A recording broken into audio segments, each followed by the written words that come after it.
docentes tenemos que cambiar nuestras estrategias de enseñanza.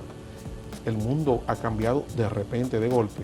Así como nos pasó con la pandemia, ahora se introduce un nuevo elemento que es la inteligencia artificial. Ahora la realidad que nos toca post pandemia es que los muchachos no quieren ir a la universidad, los muchachos quieren las asignaturas virtuales. Tenemos la realidad de la virtualidad. La virtualidad y la inteligencia artificial se unen, pero se unen también con el viejo lastre del fraude académico.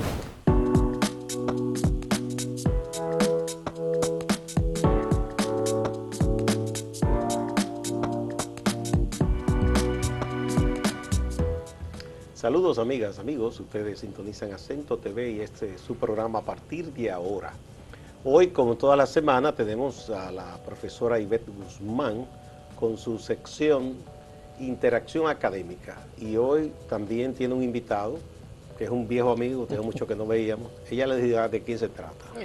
Gracias Gustavo. Que bueno, vamos a hablar de educación, lo que te gusta tanto a ti como a mí, hablar de educación así es. Y hablar de literatura. Hoy tenemos a nuestro querido profesor universitario de la Escuela de Comunicación de la Universidad Autónoma de Santo Domingo, el maestro Raúl Hernández. Y hoy vamos a conversar sobre el contexto de pospandemia en la universidad pública y cómo cómo lo estamos sobrellevando. Porque aunque la pandemia ya pasó y nosotros hemos recuperado una normalidad forzada, pero aún no nos hemos detenido en la reflexión porque estamos encargados de sobrevivir y de llevar la realidad como está planteada, pero desde la academia corresponde una autorreflexión y mirar qué está pasando en la universidad pública en un contexto de pospandemia. Gracias Ivette, gracias Gustavo. Este es un tema realmente muy importante para la sociedad dominicana porque va muy de la mano cuando se habla de educación. Obviamente nosotros estamos en el nivel de educación superior, pero hay una relación intrínseca entre todo lo que ocurre a nivel básico, medio y también lo que se considera como la educación preuniversitaria y la situación que está aconteciendo en este momento, como conversaba con Ivette antes de iniciar el programa, la etapa post pandemia en la que nos encontramos. A esto se ha incorporado un elemento, Gustavo, muy interesante que nos tomó por sorpresa y es la incursión ahora de la inteligencia artificial con herramientas como GPT, que ya va por la versión 4, que nos llega de golpe en noviembre del año pasado y ha trastocado toda la realidad en la que nos encontramos como seres humanos. Y esto ha tenido un impacto no solamente en el mundo, sino de manera particular en República Dominicana. Nosotros compartíamos incluso en ciertos espacios académicos con Ivette.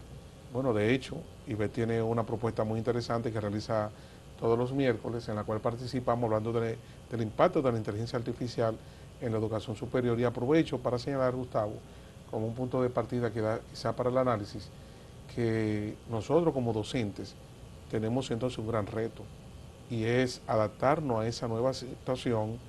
Y voy a empezar con una pequeña anécdota de algo que me ocurrió precisamente la semana pasada. Visité a un amigo, colega, profesor universitario, estoy en su casa, me invitó y uno de sus hijos tiene 14 años y el niño, mientras conversábamos con él hizo una consulta a ChatGPT desde su celular. Es un niño de 14 años. Entonces vimos un artículo que se compartió la semana pasada en el New York Times que habla precisamente del impacto de GPT en la educación superior y la necesaria situación que se presenta de que los docentes tenemos que cambiar nuestras estrategias de enseñanza. El mundo ha cambiado de repente, de golpe. Así como nos pasó con la pandemia, ahora se introduce un nuevo elemento que es la inteligencia artificial. ¿Sabes qué, Raúl? Lo primero que a uno se le ocurre y lo que están pensando muchos maestros es, bueno, esto va a desplazar la mente humana. Y entre el temor de si me van a sustituir o no una red de neuronas artificiales, los famosos algoritmos, o si yo voy a poder sobrevivir.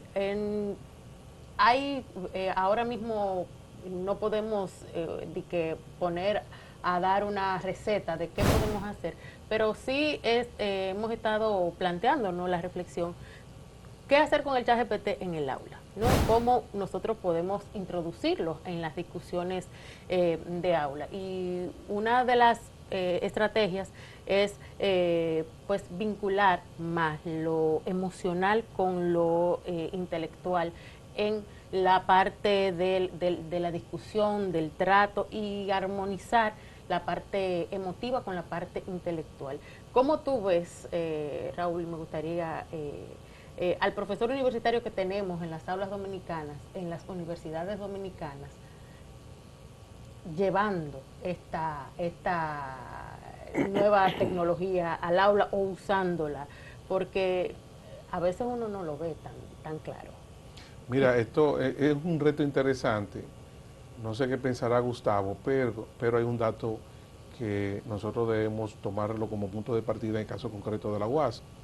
No puedo hablarte, Gustavo, a los amigos televidentes, de lo que ocurre en las universidades privadas, pero en la que conozco que en mi realidad el promedio de edad de un profesor universitario supera los 60 años en la UAS. Es decir, ronda 60, 64 ¿Eso es bueno años. o es malo? No, eso presenta ahora una situación que va de la mano con la inquietud que expresa Ivette. Estamos hablando de una población que realmente tiene un desfase en lo que tiene que ver con la tecnología. Perdón por Sí. plantear este incidente. Sí, ajá. Podemos decir que nuestra universidad estatal principal, ¿verdad? No hay profesores, o muy pocos, nativos digitales. No es posible. No es posible porque... Son migrantes digitales. Son todos. migrantes digitales. ¿Por qué razón?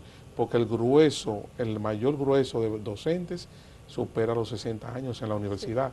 Por eso es que, no sé si Ibero tendrá presente, durante la pandemia, Gustavo, veíamos todos los días el anuncio de un fallecimiento. Toda la semana alguien fallecía en la universidad, algún profesor, algún familiar de un profesor. ¿Por qué? Porque se trata de una generación que supera prácticamente los 60 años. Y ahí fue, como todos sabemos, en esa población que tuvo más impacto el tema del COVID. Aunque no solo pasó en la UAS, en muchísimas entidades públicas y privadas, la gente de edad fue... Claro, la más golpeada. ¿Verdad? Está el referente de Italia. Italia ha perdido una población... Europa, que hay mucha gente envejeciente. Bueno, el mismo Papa dijo que Europa es una sociedad vieja.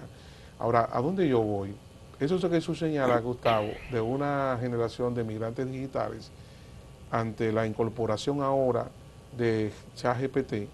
Habría que preguntar si estamos en condiciones de no solamente de crear conciencia o reflexionar sobre el tema, sino de preparar a esa masa crítica de docentes que supera los 60 años para estar en condiciones de diseñar estrategias que puedan enfrentar. Yo les pregunto a ustedes, o le lanzo el tema, cuando se da lo de la pandemia, porque igual conversé con muchos amigos educadores de la UAS y de otras universidades, hubo gente que más o menos pudo salir a camino, pero hubo otros que tuvieron serios problemas. No sirvió esta experiencia para que las academias en sentido general, pero en este caso la que nos ocupa, que es la más grande, la más importante, la del Estado, no hiciera el esfuerzo necesario, el trabajo y las inversiones necesarias para decir, señores, no podemos tomarnos otra situación así desprevenidos, o simplemente se siguió adelante. No, en el caso de la UAS hubo una inversión muy grande en plataforma, es en la parte, digamos, macro. Ahora también en la parte de formación docente hubo una inversión y hubo una capacitación para entrenar al profesorado. Para entrenar al profesorado, tanto así que muchos ahora prefieren quedarse en la modalidad virtual, ¿no? Entonces hubo un grandísimo esfuerzo y ahora la realidad que nos toca post pandemia es que los muchachos no quieren ir a la universidad, los muchachos quieren las asignaturas virtuales. ¿Le gustó el asuntito? En su mayoría, porque les permite trabajar, les permite... Ahí hay otra realidad, la situación socioeconómica. Porque la crisis post pandemia vino con un alto nivel de deserción en la educación superior. Es un 40%. Entonces, esa deserción, ¿qué tuvieron que hacer esos muchachos y esas muchachas? Priorizar primero tienen que buscar el sustento y luego estudiar. Que en general, por lo que uno ve, los estudiantes, en un gran porcentaje, estudian tardecita noche porque quieren incorporarse a la vida productiva. Claro. Por eso uno ve que en las noches que están más Sí. llenas las universidades. Así es. Sí. En cuanto a lo que tú preguntabas, si realmente la universidad pudo dar una respuesta adecuada a esta situación, como señala Ivette, con mucha razón, puedo decirte a los amigos televidentes que en el caso de la UAS, nosotros hicimos lo que denominamos en ese momento un salto cuántico. ¿Por qué razón? Porque de 300 asignaturas que se impartían bajo la modalidad virtual, pasamos de golpe a más de 30.000. Más de 30.000. Eso no lo hizo pero ninguna interesantísimo. universidad en la región. Bien. Oye bien, nos comparamos con la UNAM en términos de población Que es un país casi. y la UNAM se cerró durante un año. Nosotros estuvimos abiertos, Sí. enfrentamos y se demostró, No se perdió un semestre. sí, se demostró una palabra que se incorporó en el léxico de todo el mundo en la pandemia, que fue la resiliencia. Y realmente fuimos resilientes en la Universidad Autónoma de Santo Domingo. Vamos a una primera pausa y regresamos con los profesores Ivette Guzmán y Raúl Hernández.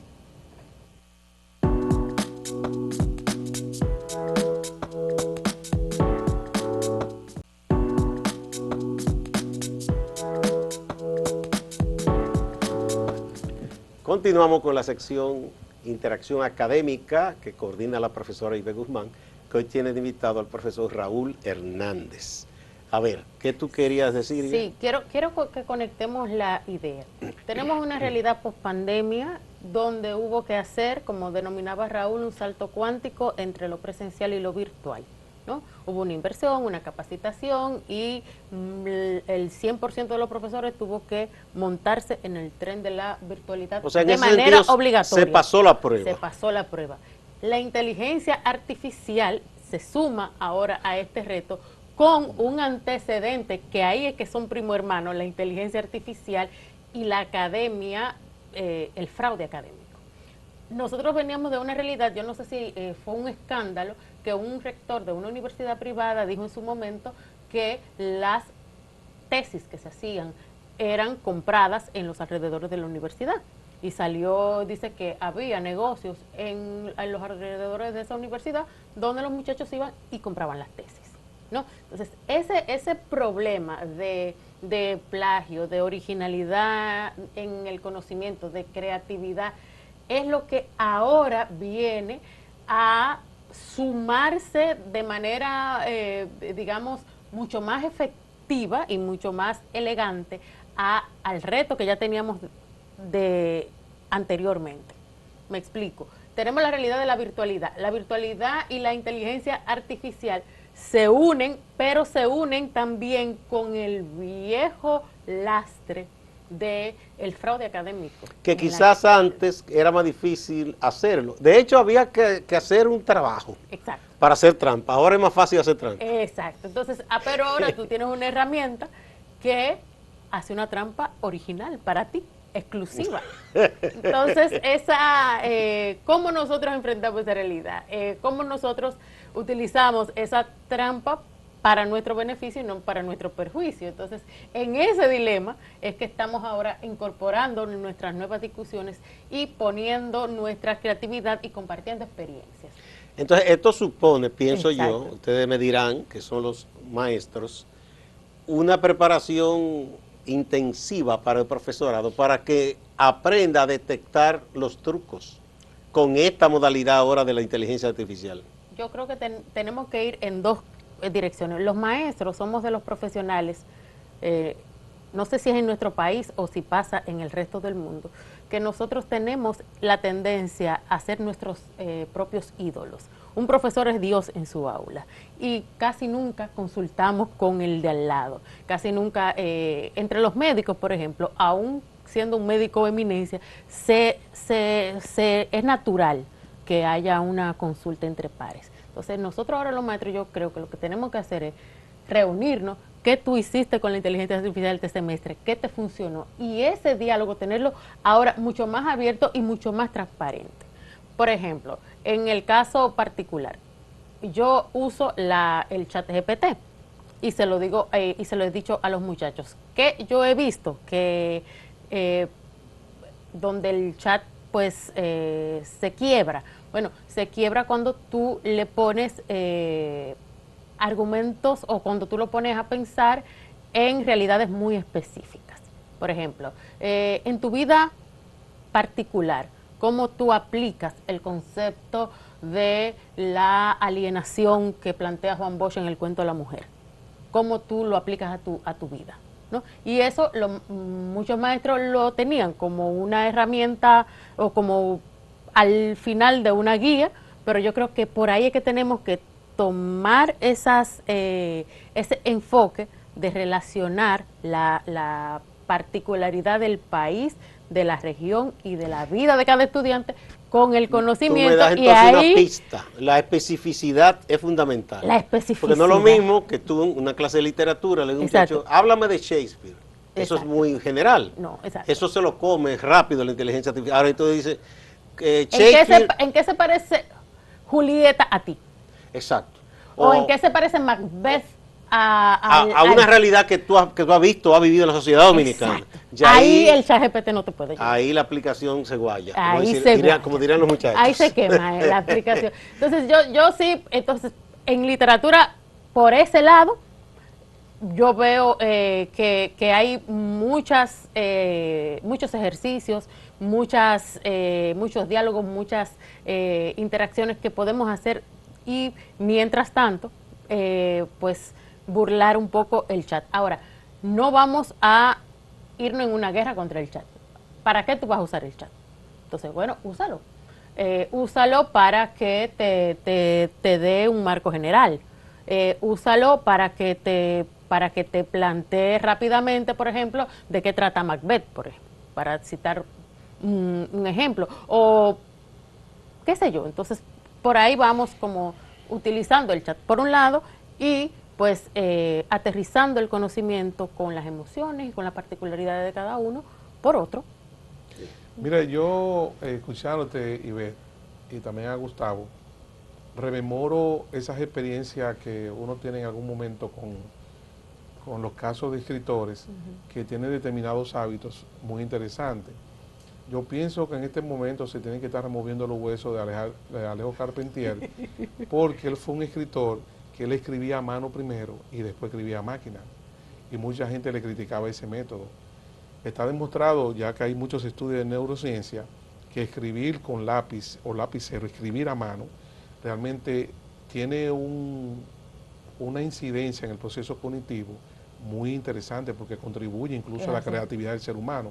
Entonces, dentro del cambio de las estrategias... Y es un ejercicio. Es un ejercicio como tal. Entonces, dentro de las estrategias de aprendizaje que debemos implementar los profesores, yo creo que Alejo Carpentier debe sentirse muy satisfecho porque mientras él escribía a mano y hubo gente que lo criticaba en Cuba cuando él hacía eso, había gente que se preguntaba, pero si usted tiene una máquina de escribir, ¿por qué usted escribía a mano?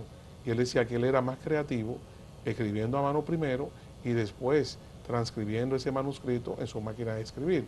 Ahora bien, en el caso nuestro, vi la semana pasada, Ivette, un artículo que se publicó en el periódico de New York Times, donde un profesor en la Universidad de Michigan dijo que él encontró una situación y es que él vio un ensayo perfecto que le entregó un estudiante.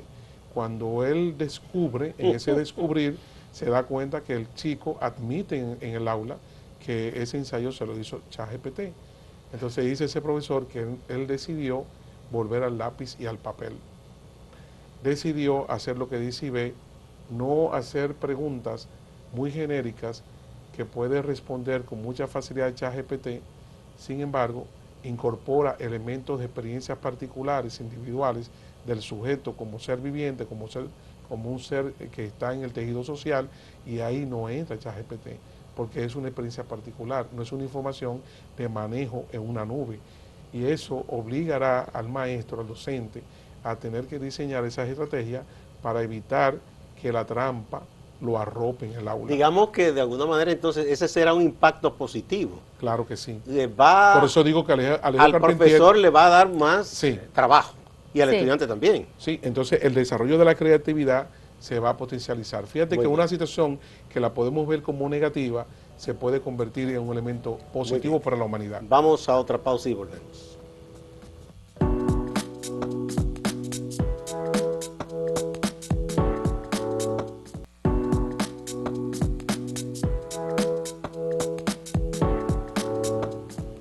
Continuamos con Interacción Académica, la sección que coordina la profesora Ivette Guzmán, que hoy tiene de invitado al profesor Raúl Hernández. Estamos hablando de la inteligencia artificial, la tecnología. ¿Cómo impacta en el proceso enseñanza-aprendizaje, sobre todo en el nivel universitario? Sabes que mientras ustedes conversaban sobre la vuelta a la escritura a mano, leía el libro de Stanisla. El apellido se escribe Daenae. Él hablaba sobre el cerebro lector, ¿no? Y en el cerebro, el libro se llama así, El cerebro lector, y él descubre qué es lo que pasa por la mente cuando uno está leyendo, qué es lo que pasa en el cerebro anatómica y físicamente cuando nosotros leemos. Dice, bueno, cuando tú pones el cerebro en un escáner y pones a una persona a leer, él tiene un laboratorio con muchísimos escáneres con niños y ha hecho contribuciones que han parteaguas en el campo de la comprensión lectora. Él dice, bueno, pero ¿qué es lo que pasa cuando el cerebro está leyendo? ¿Qué es lo que pasa dentro de ti? Bueno, dice, lo primero que hace el cerebro es reconocer letra. Dice, bueno, ahí hay letras. Hay palabras. Entonces él dice, sí, hay palabras. Eso lo hace en fracciones de nanosegundos. O sea, bueno, es una palabra. Entonces, después que dice, ok, es una palabra. Lo tercero que se pregunta el cerebro es cómo se pronuncia. ¿Cómo se pronuncia esa palabra? Después que cómo se pronuncia, entonces dice, ok, pues entonces ahora, ¿qué significa? Entonces, aunque tenemos mecanismos, y aquí quiero que encaminemos la reflexión, aunque tenemos mecanismos de producción de muchos datos, de vinculación de mucha información para obtener un conocimiento o una información precisa, el cerebro humano sigue aprendiendo, aprende como aprendía hace 60, 70, 80, por no decir 300 años. Entonces, ¿cómo nosotros? Pasa también con el proceso de la escritura. Se sabe que en el proceso de la escritura, el enlentecimiento que supone la escritura a mano favorece la producción escrita, porque te permite, ¿no? Es más cónsono con lo que está pasando dentro de tu cerebro. Entonces, tenemos también estudiantes, ¿no? Con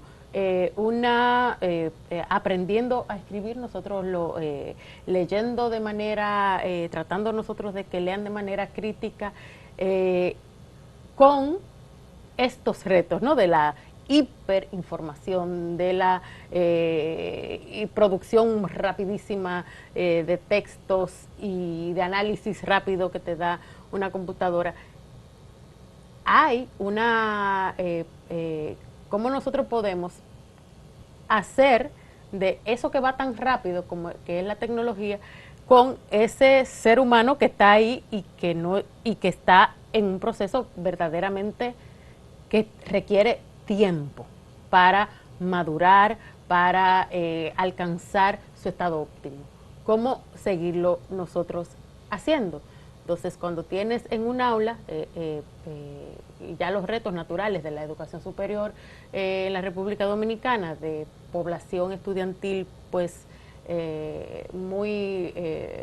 muchos alumnos en un aula con un solo profesor, ¿no?